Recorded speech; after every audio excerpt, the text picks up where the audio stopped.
Hare Krishna. Good morning, my dear Prabhus, dear Matajis, my soul sisters and soul brothers. Happy Friday. Yes, thank you. Thank you. John Ray Prabhu, Hare Krishna, welcome. Good morning, Karen. Good morning.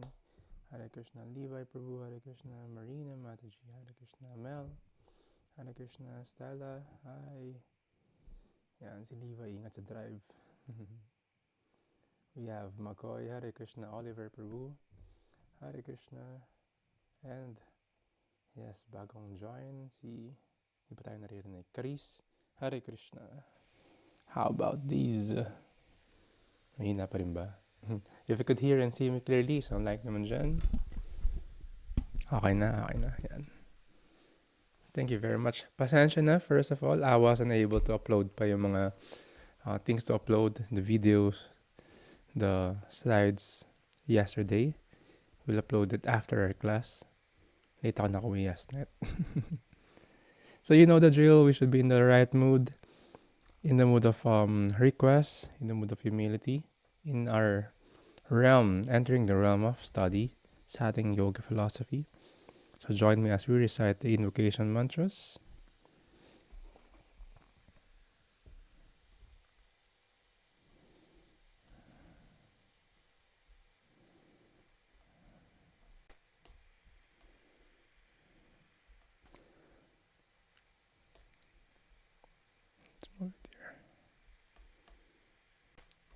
Om Jnana Timirandasya Jananjana Salakaya Chakshurunmilitam Yena Tashmai Shri Gurave Namaha.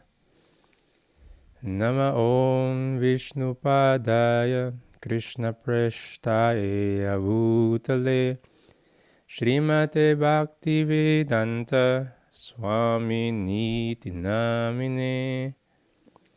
Namaste Sarasvati Deve Gauravani Pacharine Nirvisesha Sunyavadi Paschatya Desatarine Vanchakalpatarubhyascha Kripa Sindhuvya Evacha Patitanam Pavanevyo Vaishnavevyo Namo Namaha.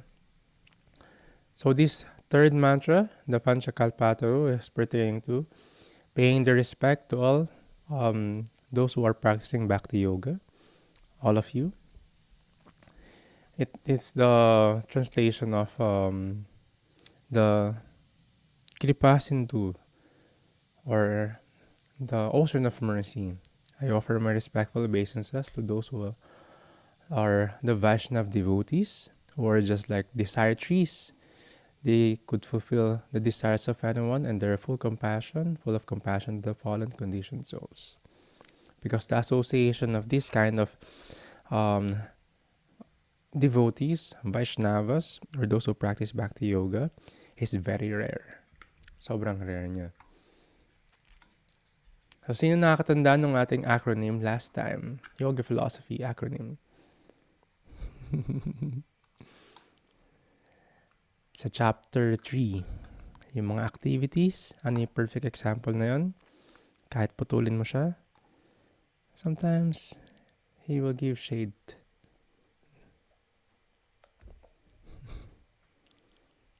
That is the tree, SDG. Tree, T-R-E-E. Tiaga, we discussed, this is renunciation. We don't want to be immature renunciant. We don't want to renounce, or mga immature spiritualists, nagkaroon na ng yoga mat, naging yogi na, nakakinig lang ng lecture na Radhacharan, iniwanan na yung mga responsibilidad sa buhay. Or may nabasa lang sa internet, eto na siya. So, we don't want to be. These are the beginner's enthusiasm. Alam mo, pag may bagong gusto gawin yung tao, lahat kayo na lang. Diba? Nawawala yon. So, yung steadfastness is important. So, we don't want to be immature in our spirituality. We have to move forward to the maturity of it. We could do it by the guidance ng ating teachers, of course. Ranks of yoga ladder, we discussed the different levels ng yoga ladder, the animalistic life, then yung mga, of course, animalistic life, eating, mating, defending, and sleeping. These four, if dito lang yung life natin, paulit-ulit lang, these are considered animalistic life kasi ganoon lang din yung ginagawa ng animals. Some would know the law of karma, kaya tinatawag silang karma kanda or karma candy, or yung iba tawag sa kanila karmi. Kasi they would know, they would do good, they will receive good things. They will do bad, they receive bad things. So just that. And those who are trying to connect it to Krishna, the karma yoga, karma yogis, they do this trying to connect to Krishna. There are those who are selfish and selfless. Nishkama karma and Sakama karma yoga. Karma yoga, so that's different kasi may yoga na siya. Then there is the Jnana yoga, those who are trying to understand the connection to the Supreme by the use of intelligence, puro aral. Those who are Ashtanga yoga, they perform the 8 limbs of yoga, Ashtanga yoga. And after that, of course, the highest is the express elevator sa Bhakti Yoga. Kasi pwede mong hindi daanan lahat ng ladder na yan. You can go directly sa express elevator. Hindi natin alam kung nadaanan natin yung mga yoga ranks dati in our previous life. Kaya ngayon tayo, we are being introduced sa Bhakti Yoga.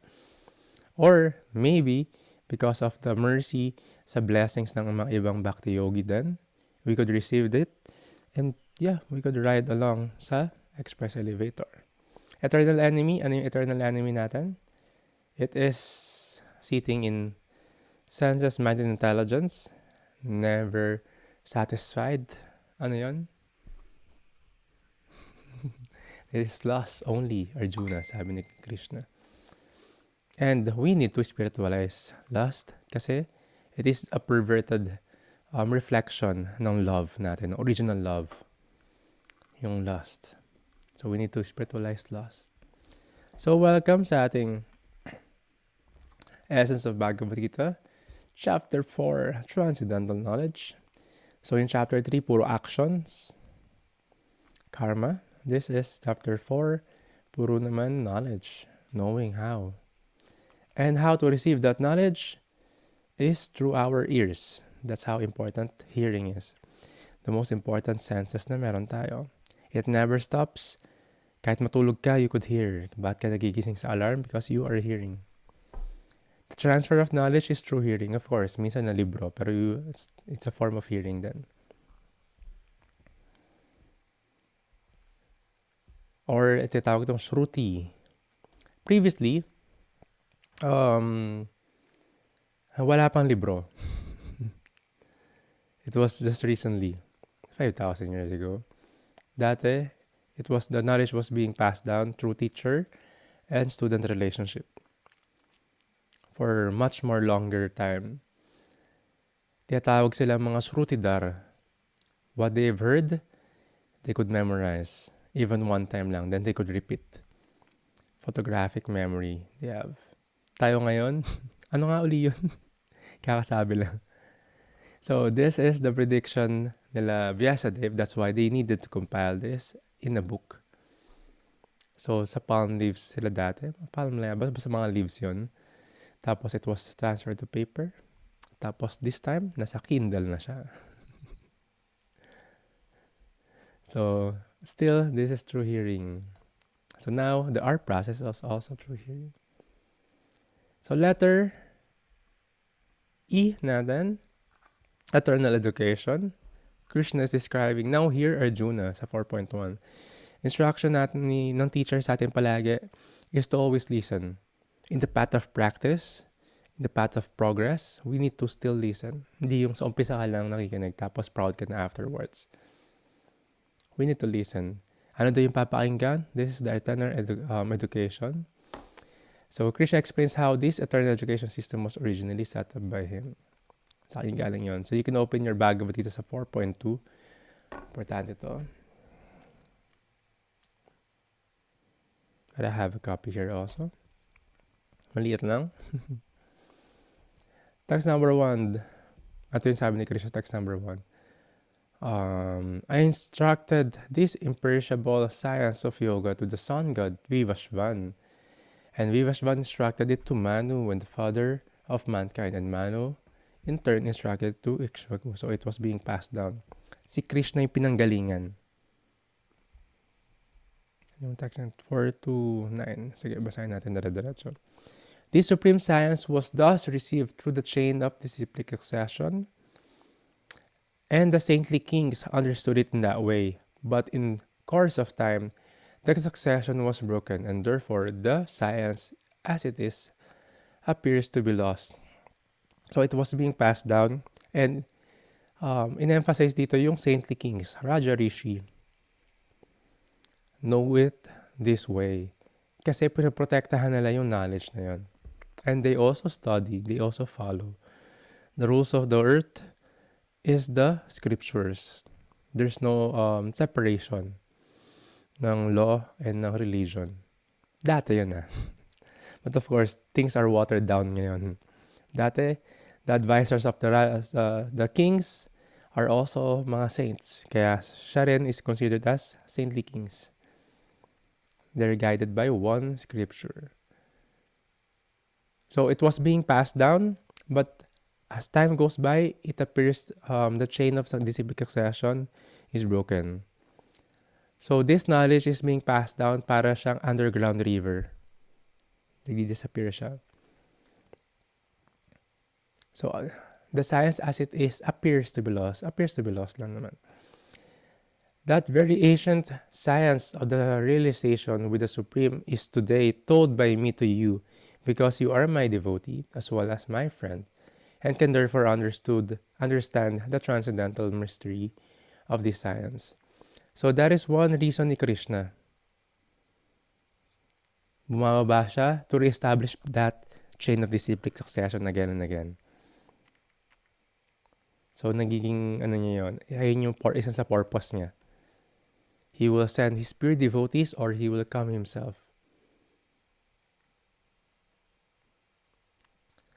Arjuna said, the sun god Vivashvan is senior by birth to you. How am I to understand that in the beginning you instructed this science to him? Kasi during this lifetime, halos magkaedad si Arjuna sa si Krishna. Si Krishna kasi bumaba siya dito. Tapos iniisip ni Arjuna, teka lang, parang magkaedad lang tayo, tapos paano ikaw yung nag-instruct kay Sun God? Text number 5. The personality of Godhead said, many, many births both you and I have passed. I can remember all of them, but you cannot, O subduer of the enemy.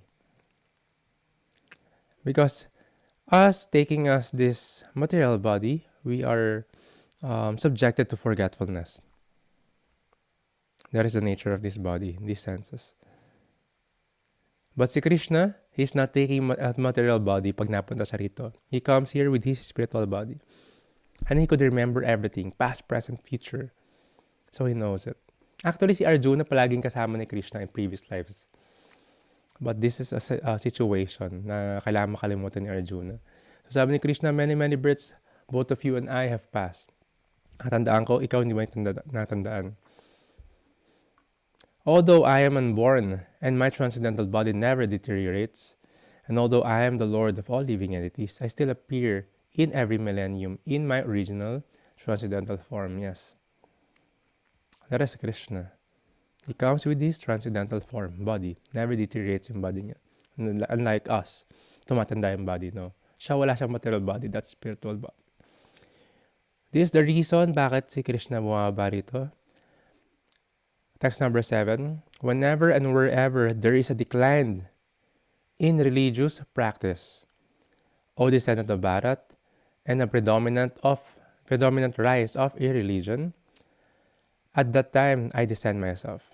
So if the disciplic succession is broken, the irreligion is rising, tas nawala, bumababa yung pagiging dharmic ng tao, yung pagiging religious nila.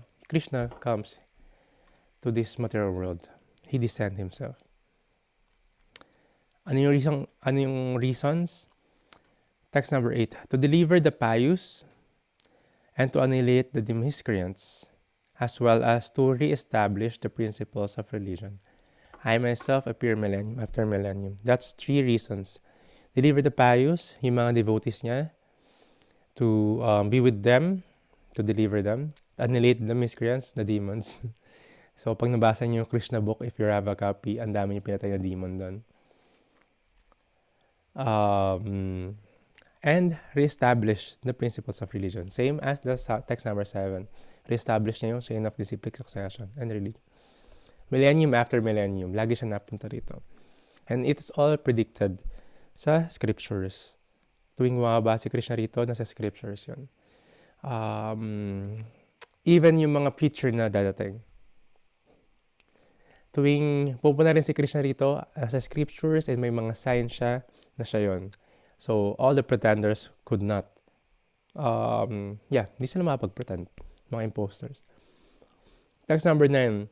One who knows the transcendental nature of my appearance and activities does not, upon leaving the body, take his birth again in this material world, but attains my eternal abode, O Arjuna. This is one way to transcend that light. Knowing Krishna personally. His birth, his activities. That is why, when you read Krishna book, you'll see mga activities of Krishna there. Now we are hearing Krishna talking to Arjuna. We're going to a personal relationship with Krishna. In that way, you will never be born when one perfected this life. This is the first step, knowing Krishna's appearance and activities. So this knowledge is being passed down to Arjuna through hearing. And we question this Arjuna, and he's hearing, he's learning. The student's role is to inquire and to hear. Diba? Kung ginawa niya assignment yun, nabasa niya yun. So yan, ini-explain niya yung this knowledge is also set up by Krishna. Sa kanya galing to, hindi inimbento ng tao. Hindi may isang author na nag-imbento nito. That's the reason why this is a genuine scripture. Hindi siya may nanaginip na tao, sinulat niya yun, or naggawa siya ng sariling religion niya, sinulat niya. No, this is coming from Krishna.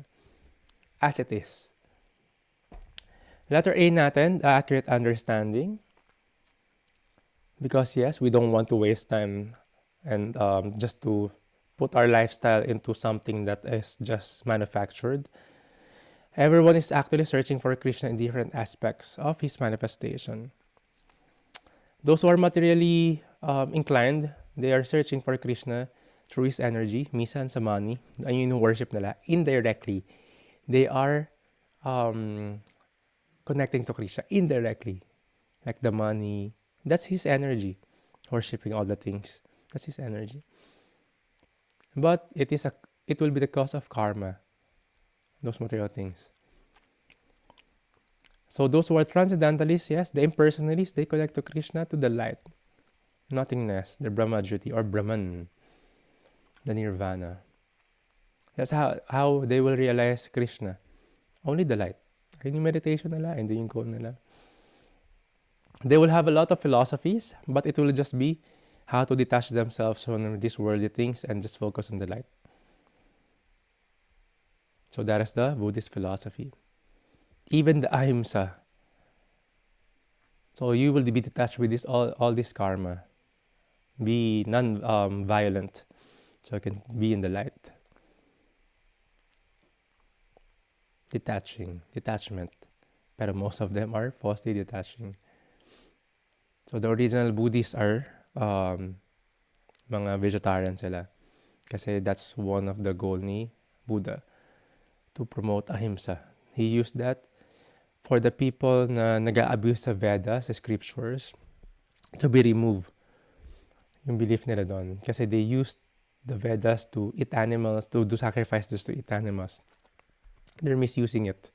So ginawa ni Buddha, ni Krishna, bumaba siya as Buddha, na-remove niya muna yung mga tao sa Vedas. Then in the future, he will bring it back. But sa Mayavad philosophy muna, thinking that you're God, so slowly. Then Lord Chaitanya will come and Madhvacharya to bring back re-establish the principles ng Vedas, the real principle of Vedas. So the goal ng mga impersonalists is Brahman. That's how they will know Krishna, light. The meditator, the yogi, aside from their mystic powers, still that is material, that is not spiritual. They will come to samadhi, the goal of the yoga, eight limbs of yoga system. But the realization, hindi na para sa powers.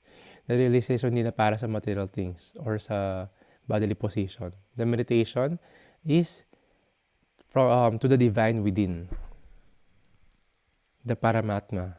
That is an expansion of Krishna also, or the super soul. So, they realize Krishna as the Paramatma, or the super soul.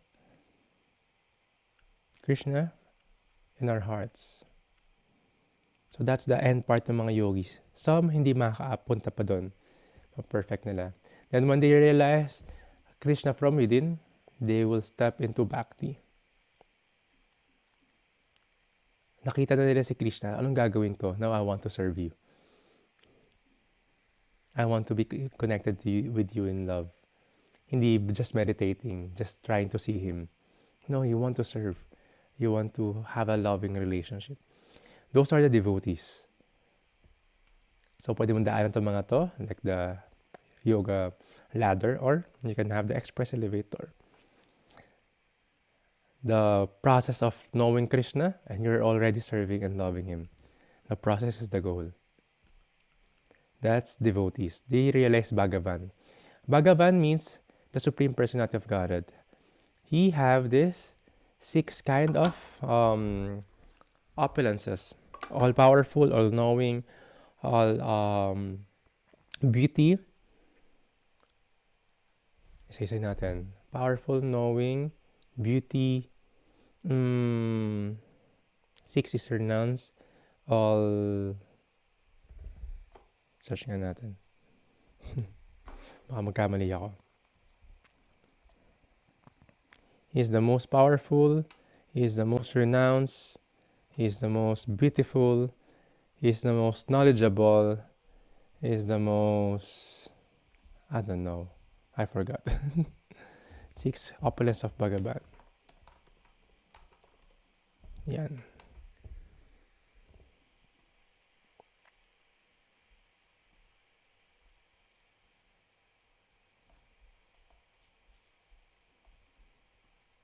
Give me a sec. I-discuss natin to in the following. Ayon, wealth. Siya yung pinakamayaman. And siya yung pinaka-beautiful. We forgot that too. So, in these 6 forms, ulitin natin isa-isa. Strength, fame, wealth, beauty, knowledge, and renunciation. In these 6 forms, it will kailangan ang present to in full, todo lahat ng 6 na to, then one could be considered as Bhagavan. You cannot say, I'm God, tapos di ka beautiful. You're not the most beautiful, or you're not the most rich, you're not the most knowledgeable, or hindi ka yung pinaka-strong. Yung 6 opulence ni Krishna is, He is the most renounced. Even having all this, He is renounced from them. So that will be the description ng isang Bhagavan. Lahat yon todo, 100%. Some might be rich.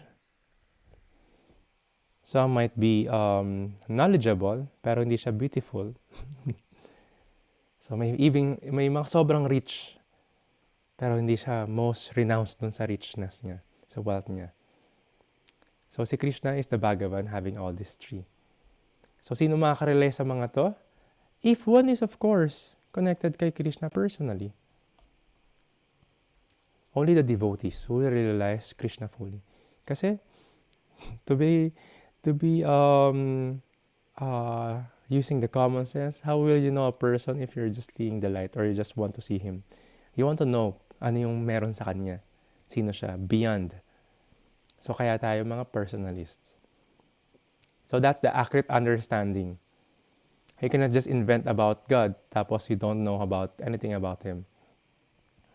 When I was younger, that's my question. Anong ginagawa ng Diyos sa heaven? Nakaupo siya doon. Siya yung pinakamatanda. Siya yung mahaba yung buhok na kulay puti, may balbas. Tapos they will judge you. Tapos anong gagawa? Ayun lang. Parang ayoko na mapunta sa heaven kasi ganun na yun. It's judge God's for. So there's no relationship. wala masyadong detail in other practice how one is related to the Supreme. And also, heaven is still part ng material world. And hindi niya gagawin yung mag-adjust. Meron siya mga superintendent like si Dharmaraj. Siya gagawa nun. Siya all-powerful, he can delegate this stuff to the demigods. So si Krishna is having a nice relationship sa mga devotees niya. So knowing fully si Krishna is the devotees. Personal. So accurate understanding, it will give us the description, the demigods versus God. The demigods, they're also souls like us. Pero they have the karma to have that position. Responsibilities and duties. They have mystic powers. Sometimes they could give material benediction, but they are still a soul in that position, demigod, because they just have a much more advanced quality that looks like God. So one should not mistakenly see them as God. Sila Ganesh, Shiva, Brahma, Durga, Kali, sila Indra, lahat sila is demigods. You could see them, like si Shiva is holding a chanting bead. Meron siyang japamala, he's chanting. Si Lord Brahma, same. And other demigods. And even Brahma and Shiva worship Vishnu. They are parts and parcel, they're still soul like us. So malay mo, naging demigods ka na dati, baka naging Lord Brahma ka na. Or magiging Lord Brahma. Magaling ka maging leader and managers. Godhead means source of all, including the demigods. Kaya siya yung supreme person. Hindi siya light lang. Dapat sinabang supreme light. Is the supreme personality of Godhead. Godhead, kasi siya yung fountainhead. Sa kanya galing lahat. Even the demigods. So, ayun yung Bhagavan. So, accurate understanding, we want to understand it sa process kung paano rin yung binigay ni Krishna. So, that's the manual. You want to know how to use your iPhone? Tingnan mo yung manual ng phone. Hindi ka titingin sa ibang manual. May manual ng Samsung. Siyempre, kung sino yung nag-manufacture. Same. Kay Krishna mismo, and the scriptures, the manual of life is coming from Krishna. So, merong instructions regarding removing our reactions. Kasi, because of our association here in the material world, we are gaining unwanted baggages. Ano yung mga unwanted baggages na yun? Good karma and bad karma. Yung karma, hindi lang palagi bad. O yan, karma mo yan. Hindi ganun. May good karma. And both of them, sadly to say, are unwanted baggages. Even good karma yon. That is karma. It will bind you to take birth again here. Magiging mayaman ka next life. It will bind you para ipanganak palagi dito. So, V-karma is bad reaction or bad karma. Don't be confused. V-karma or bad karma. Bad karma. Karma, otherwise, is the good karma. Good reaction. But hindi ito yung gusto natin. Those are unwanted baggages. We want akarma. No karma at all. Kasi this is Krishna consciousness. So there's this analogy is just like a spiritual bank account. The other processes here, they will perform something impersonally sa meditator. If they fail, they died without completing it, back to zero sila next life. Bali wala. Or mag-fall down sila within this lifetime. Bali wala. But a devotee have a spiritual bank account. There's no loss and diminution. If one is performing bhakti yoga, chanting, reading, devotional service, he is putting credit sa kanyang spiritual bank account. Next life niya, pag di na perfect niya yon, huminto siya sa 31%. Next life niya, 32%. Tutuloy lang niya. And most probably some are just continuing yung Bhakti Yoga nila previous life. Kaya nandito tayo ngayon. Lalo na you will see those who are being born sa family ng devotees. They're just continuing it. This is akarma. They're doing devotional service. It may look like normal na mga activities. A devotee doing farming, a devotee taking care of the office at temple, or feeding people. Pero if those are spiritualized, prasadam yun, para kay Krishna yun. Those are bhakti yoga with the right consciousness of love and devotion. And those are akarma, karma-free. He is gaining spiritual, the bank account, spiritual points. So next step, itutuloy-tuloy lang niya. Hanggang ma-finish niya yun 100%. The others, they will not. So that's akarma. That's what we want. Same activity like si Arjuna, pero magiging akarma yon kasi he's performing it in devotional service. So same with our activities. Paano malalaman yon? Of course, with the guidance ng teachers, saka scriptures. So removing reaction is doing akarma. So we will not have karma and vikarma. Yung dalawa sa left. If you're also chanting, you're removing the two of this. Good karma saka bad karma. Because those are unwanted baggages. It covers our hearts. So that's letter R. Letter S natin.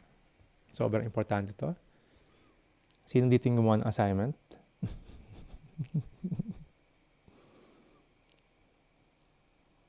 (4.34) Yung kabisado na. Tadvidi paripatena paripasena sevaya upadiksanti tegyanam ganin statva darshina. Just try to learn the truth by approaching a spiritual master. Ay, meron pala tayo dito. Inquire from him submissively and render service unto him. The self-realized souls can impart knowledge unto you because they have seen the truth. So, ito yung natutunan natin by knowing that knowledge. Letter S, seeking truth by knowledge of Krishna consciousness or Jnana Yoga. So that's knowledge, transcendental knowledge. We seek the truth. This is the difference, Jnani and Jnana Yoga. Explain natin mamaya yung verse in connection dito. Jnani is impersonalists or just knowledge, wise men. Marami silang alam sa mundo. Very much aware of everything, and they can understand the impersonal feature of the absolute truth. The personal feature niya, the light, the universe. They could understand the composition of matter. They're Jnanis. Pero Jnana Yoga, they understand the absolute truth, Krishna. They use the understanding, the processes, Bhakti Yoga. Understand the absolute truth with some doubt. May onting doubt pa. They don't have, puro knowledge lang, walang action. Walang love and devotion, puro knowledge. Yes. Jnana Yoga process to Bhakti in Yoga ladder. So, going to Bhakti pa rin sila. But of course, it might be lifetimes after lifetimes ka na sa Jnana Yoga. Kasi wala sila sa express elevator. Pwedeng tumambay sila na matagal doon. So, going to this verse, kasi seeking this truth, you need a spiritual master. You try to learn the truth by approaching a spiritual master. One may nagpasa ng assignment, might try everything, trial and error sarili niya. Hindi, gusto ko matuto by experience. Until when yung trial and error mo? If sabi sa'yo ng tatay mo to masugatan ka pag pinasok mo yung finger mo dun sa electric fan, masugatan ka talaga. Kahit anong trial and error mo. The first class intelligent person, the first class intelligence is he listens. He learn from listening. Hindi mo na kailangan daanan lahat ng trial and error. I-follow mo instructions paano mo lutuin yung binili mo, yung pancake. Andun yun. If trial and error mo pa yun, mag-waste ka ng time na resources and all. Of course, you will follow the instructions based dun sa knowledge na galing kay Krishna. Yung absolute, yung accurate. So that's the idea. So, finding the genuine guru. And there's a lot of gurus, pseudo-gurus everywhere. They might garb as a saintly person, but the essence you will see. iikot lang pala yung mga kinukwento nila to um, elevate themselves as God. Or like yung they will create a community for only sense gratification. Diba? Yung pseudo-spiritual group, free sex, free intoxication, diba? Liberation. So, it is not according to the Sastra. It is all invented and all. But they might have a lot of followers at the same time, look like a saintly person. But still, they are not genuine. There's no scriptures talking about this. They will just mix and get something from the Vedas and interpret it. So, walang ganon. So, looking for a genuine guru. And how, when you see them, learn the truth by approaching a spiritual master. Inquire from him submissively. Ito yung kailangan gawin. You should inquire in the mood of humility, hindi challenging. Like si Arjuna, di ba? Lower siya, the gestures and the mood in asking, the composition. Inquire submissively. At the same time, you must render service, not one way. It's a relationship. Guru and disciple, you render service also. You assist him if he's also trying to spread that consciousness to others. Because he's not doing that for like a job. You assist, that's a relationship. For them to be spread. So much more, if one is rendering service and inquiring submissively, they could impart knowledge. That's the third sentence. The self-realized souls can impart knowledge unto you because they have seen the truth. So notice, spiritual master singular. Pagdating dun sa third sentence, self-realized souls. Madami. Because there is two kinds of guru. The Diksha Guru, remember this? Don't forget this. Pero madali lang to. Diksha Guru and Siksha Guru. So repeat it.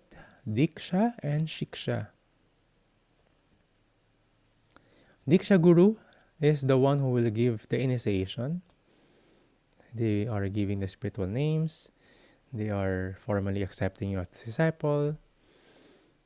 They have also guru and may guru din yun. Of course, with qualification, dapat qualified ka na maging and committed ka maging disciple. And of course, alam mo na, genuine guru din siya. They give initiation and they even give instructions. And there are the Siksha Gurus. So, mas madami to.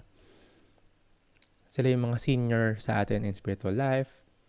Sila yung we considered as mentor or mentors. They give us instructions. But they don't give initiation. So, both give instructions. Of course, yung Siksha Guru should be in accordance sa Diksha Guru. Madalas, guru din nila yung Diksha Guru. Same lang. Pero, parang God brother kayo or God sister kayo. Mas senior lang, mga kuya and ate mo sa spiritual. They could advise you. Some Diksha Guru are accessible palagi. Some hindi kasi they're always traveling. They have thousands of disciples, hundreds of disciples. So, you seek shelter sa Siksha. So, it's a relationship. So, Siksha Gurus and Diksha Gurus. So, don't forget it. Those who give initiation or Diksha, one lang yon, only one. You accept only one initiating Guru or Diksha Guru. But you could have Siksha Gurus, the relationship. Of course, you should build the relationship sa mga mentors or teachers natin. Not just inquiring tapos kalimutan mo na. No, there should be relationship. They should know you as well. Kailangan nakikilala ka mo sila. So that's very important. That's the advice that I could give. If you don't have a Diksha Guru yet, at least have a mentor, spiritual mentor. Marami tayong teacher sa buhay. But at least we should have a spiritual teacher that you can talk to, you can reveal your mind, you could listen, you could also serve. So in connection sa spiritual life. I have 6 Siksha Gurus, mentors. Of course, yung Diksha Guru ko as part of it, I'm always in connection with Giridhari Swami Guru Maharaj. And also receiving instructions. So one should build the relationship. But yes, as for of now, build a relationship with a Siksha Guru. Paano? Let them know that you want him to be your Shiksha Guru. That's the first thing. Of course, they will ask you how. They will ask you things how to know you better. Kasi kailangan may relation. Kailan nyo isa't isa. Personal, hindi impersonal. So, Shiksha Guru, or in layman's term, mentor, spiritual mentor. So, yan.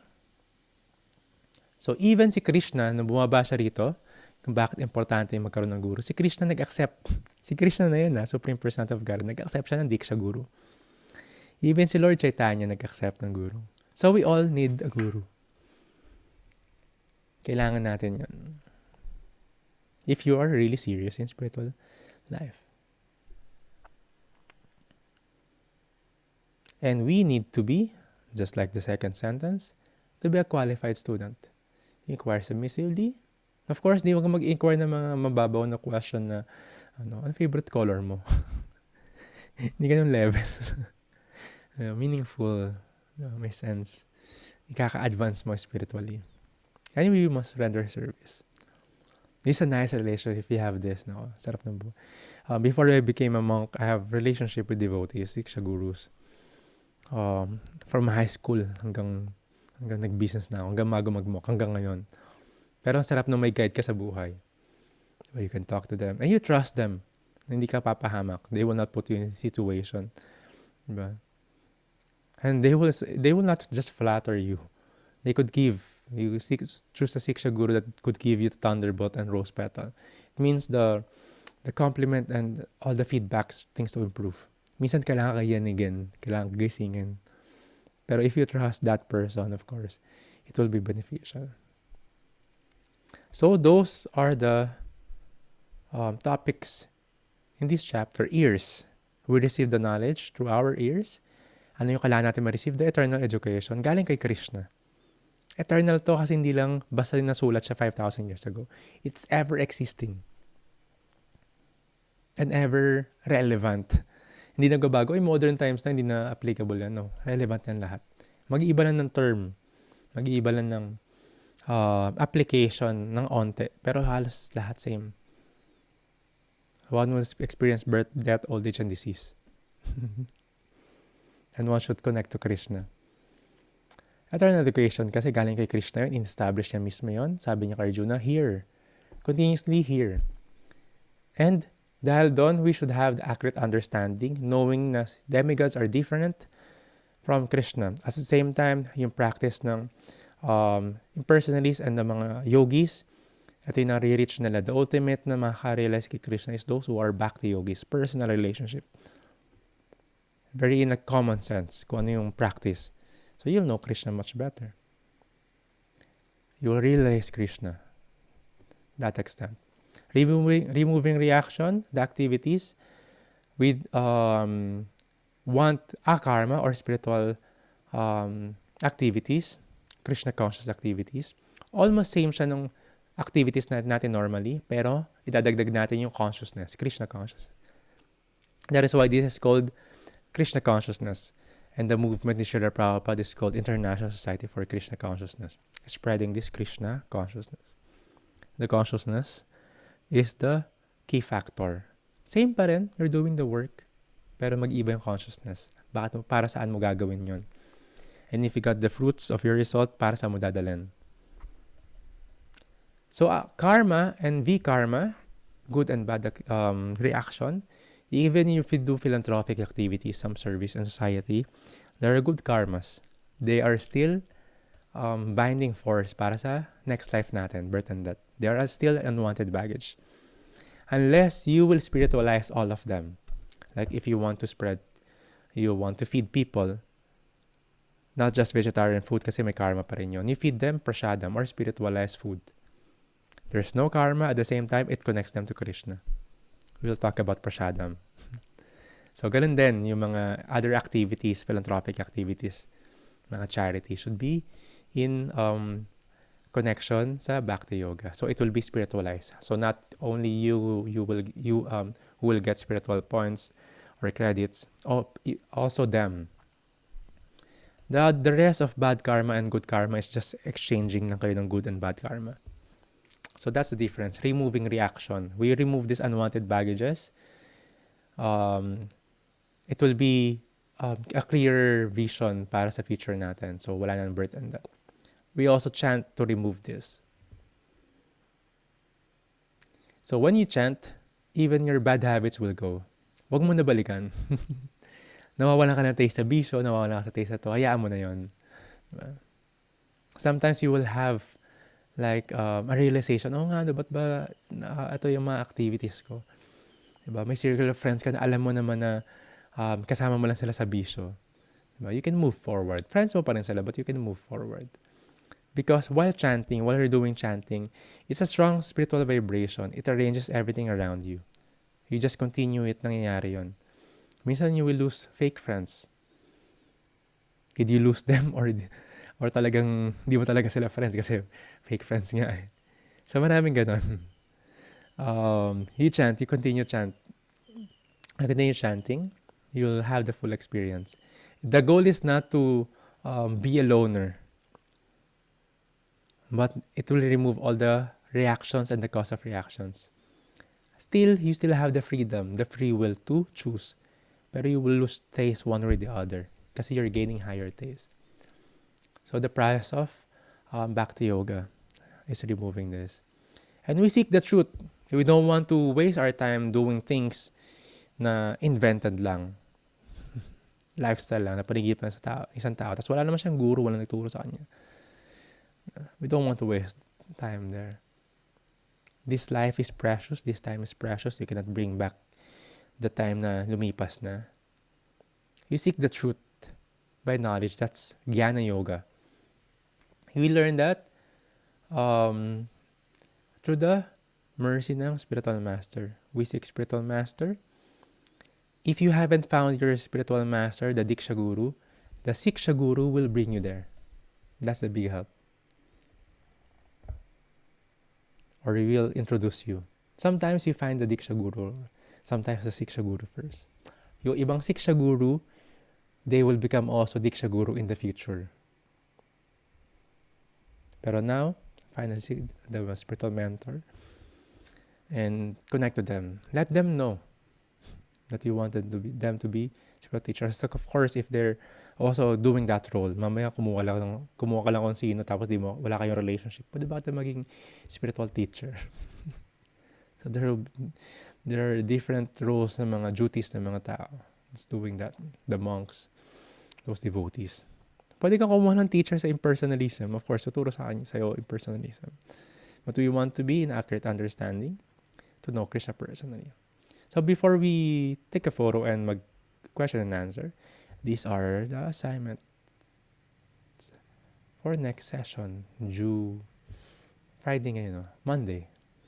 So advanced reading, 2 chapters tayo next Monday, next session. That will be 5.29, 6.47. But if you could read yung translation ng buong chapters na to, maganda. Kahit translation lang, yung bold letter lang. Write down your realizations for these two, for each purports na to. You read the purports then, verses and purports, and write your realization. 5.29 and 6.47. So, I'll forward this sa ating group chat, pero picture muna tayo, everyone. So, meron tayong 10 minutes for question and answer sa kwentuhan. Pero picture tayo. Yes, hello, nice to see everyone. There you go, si Cariz. We have sila Mel, sila Karen, Marina, si Abby. Yan. Count of 3, everyone. And 1, 2, 3. One more, 1, 2, 3. Hare Krishna, I'm always humbled and honored being with your presence. Please, be vigilant, be careful in our activities for the rest of the day. If you could share this consciousness, you could. You could speak about it. You could share the books. Sometimes, you could also share yung classes or in the future na mga next na batch natin. But the best way to share this is through our actions. So marami tayong matutunan, marami tayong marirealize. But try to share it. Don't forget to chant your rounds today. Thank you sa mga nag-join sa atin sa umaga, 5:30 to 7. Sarap pag maaga nagigising, no? Ang daming activities. Parang ngayon, nakatatlong klase na ako. 10 o'clock pa lang. Pagdating mo ng 12 o'clock, parang second day mo na. Maximize mo na talaga yung araw. Then, no, just don't waste time. It's very precious. So maraming salamat. Levi, Prabhu, John, Ray, Prabhu, Marina Mataji, Gigi Mataji, Karen Mataji, Mataji, Oliver Prabhu, Karis Mataji, Carla, Abby Mataji, McCoy Prabhu, Stella Mataji. If you have some questions or realizations as takeaway, we could chant, we could chat, or you could raise your hands. Yan, tingnan natin. So yes, you read that assignment, and if you could build a relationship with a Siksha Guru, let them know. And you'll have a good relationship with them. So, like, kwento ko nga kanina when I was growing up, kasi bata ako na introduce sa Krishna consciousness. Every mga decision ko in life, nami-meet ko yung mga devotees. Pinupunta ko sila sa temple. I seek advice from them, mga major decisions. Hindi lahat nasusunod ko, to be honest. Kasi I did experiment with other things, just like living the life. Minsan ganon, pero they are genuine. Diba? And also they are ever caring. Kasi yung relationship nyo is not bound by money. Walang sweldo yun. They just want to share yung meron natutunan din sa teachers nila. And kakaiba having a real friend. One value na meron sa buhay na to is to find valuable and real friends. Kasi, ang daming fake friends. Diba? If hindi ka na mayaman, hindi ka na kapani-pakinabang sa kanila, or hindi na kayo same interest, wala na. I'm fortunate to find in my life to have found mga real friends. Kahit monks na ako, iba kami ng buhay, friends pa rin kami.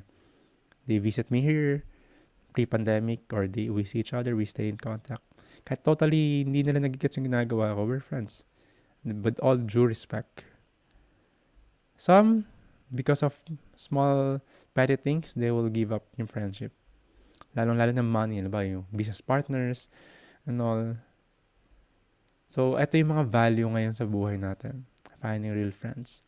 What more having a spiritual teacher, that kind of friendly relationship sa mga Siksha Guru. Sobrang beneficial, sobrang heartfelt. So, thank you very much, everyone. Hope you could chant today and learn something and apply them in your life. Do your assignments and be Krishna conscious. Hare Krishna. Chat tayo. Mukhang masarap niluluto ni Levi. Yes. Haribol. See you. So, I might be in Manila Zoom again. Tignan ko sa Sunday. Masarap bumayay ng Sunday kasi walang traffic. Kahapon na traffic ako. So, I will let you know or let me know as well. Hare Krishna. Bye. High five.